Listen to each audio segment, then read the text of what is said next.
Guys, welcome to my YouTube channel. I hope आप सभी लोग अच्छे होंगे।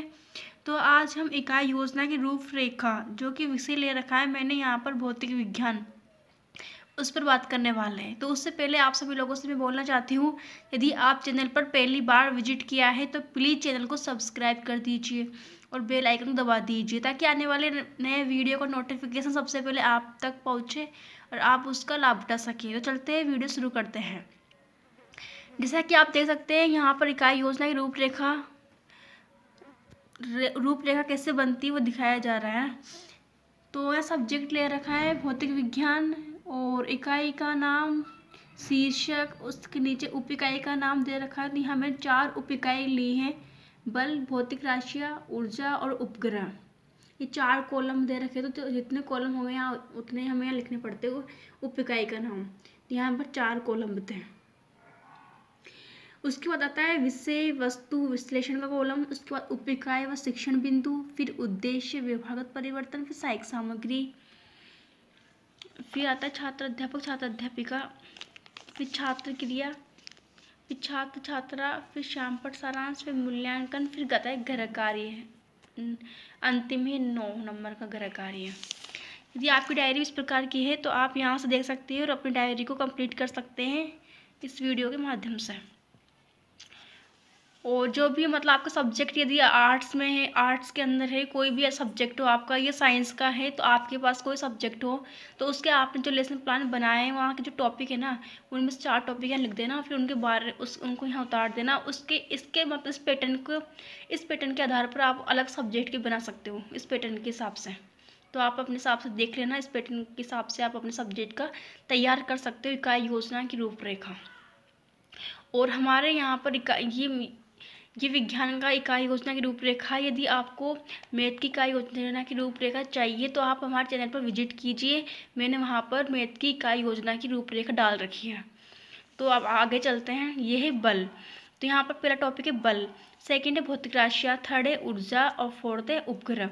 तो यहाँ शिक्षण बिंदु, इनके जो शिक्षण बिंदु हमने लिए थे लेसन प्लान के अंदर, जैसे पहला, दूसरा, तीसरा, वो यहाँ लिख देना है। इसका भी यहाँ लिख देना है, इसका भी यहाँ, इसका भी यहाँ। उसके बाद आता है उद्देश्य व्यवहारगत परिवर्तन।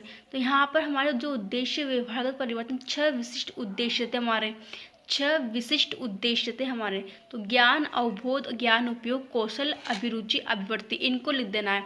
मतलब फर्स्ट पॉइंट दे रखा है यहाँ पर ज्ञान। तो ज्ञान क्या, कौन सा प्रकरण चल रहा है यहाँ पर, बल चल रहा है। तो बल का जो भी ज्ञान का था ना, मतलब विशिष्ट उद्देश्य, वो यहाँ लिख देना है। भौतिक राशियों के बाद में अवबोध, तो यहाँ अवबोध लिख देना है। फिर ज्ञान, ऊर्जा लिख देना है। कौशल के अंदर दो में ये उपग्रह लिख देना और 2 के अंदर ऊर्जा लिख देना। 2 टॉपिक के अंदर ये, 2 टॉपिक के अंदर ये, इस प्रकार ये बन जाएगा। सहायक सामग्री के अंदर चौक, डस्टर, रोलर बोर्ड आदि ये लिख लेना, इसके सामने लिख देना है इनको, सहायक सामग्री आदि। उसके बाद आता है छात्र अध्यापक और छात्र अध्यापिका क्रिया। तो यहाँ पर मैंने ले रखे विकासात्मक प्रश्न और छात्र अध्यापिका कथन, और विकासात्मक प्रश्न और छात्र अध्यापिका कथन आप यहाँ से देख सकते हो। और आप अपने जो डायरी है वहाँ से अध्यापक की क्या क्रिया थी, क्या स्थिति थी उसकी, मतलब अध्यापक ने क्या काम किया, उसे प्रस्तावना प्रश्न पूछे या प्रस्तावना डाल के प्रस्तावना प्रश्न भी लिख सकते हो आप यहाँ पर। यानी इस प्रकरण के अंदर छात्र अध्यापक की क्या मतलब स्थिति थी, क्या उसने प्रश्न पूछे थे, उसने मतलब कथन बोला था उस टॉपिक के ऊपर, तो उसके अंदर जो भी किया था ना उसने, उसको आपको यहाँ लिखना रहता है। तो आप यहाँ पर लिख सकते हो उसको।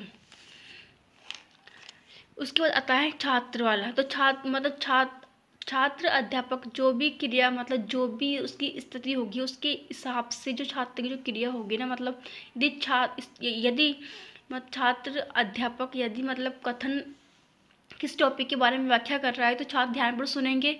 यदि प्रश्न पूछ रहा है वो तो उसका वो आंसर देंगे। तो यहाँ पर प्रश्न पूछा तो उसका आंसर दे दिया। यहाँ पर कथन था तो यहाँ पर ध्यानपूर्वक सुनेंगे, इस प्रकार यहाँ लिख देंगे।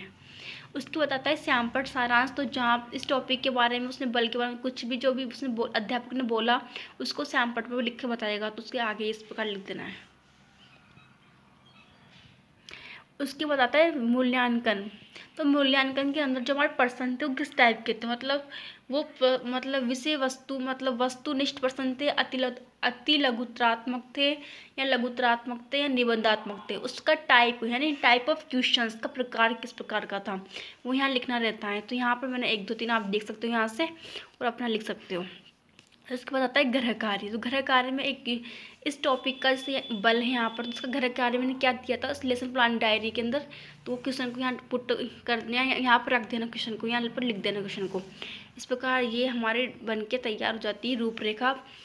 तो आप इसके हिसाब से अपने सब्जेक्ट कोई भी आर्ट्स में हो या कॉमर्स में हो या कोई भी सब्जेक्ट जिसमें आप मतलब बीएड कर रहे हो, जिस भी सब्जेक्ट से, तो उसका बना सकते हो इसके माध्यम से देखकर। और मेरे पास कमेंट आते हैं कि आप सामाजिक विज्ञान में इसके लेसन प्लान बनाओ, तो मैं बोलती हूँ यदि मैंने जो प्लान बनाया है विज्ञान के अंदर, मैथ के अंदर, उसके हिसाब से आपका जो भी टॉपिक है आपका अपने सब्जेक्ट का, उस टॉपिक को उठाओ और उसके इस पैटर्न के हिसाब से आप बना दीजिए, क्योंकि मेरे पास सब्जेक्ट वो है भी नहीं तो मैं उसको बना भी नहीं सकती। तो ये सब्जेक्ट इसके हिसाब से इस पैटर्न के माध्यम से आप बना सकते हो अपने सब्जेक्ट का, कोई सा सब्जेक्ट हो आपका।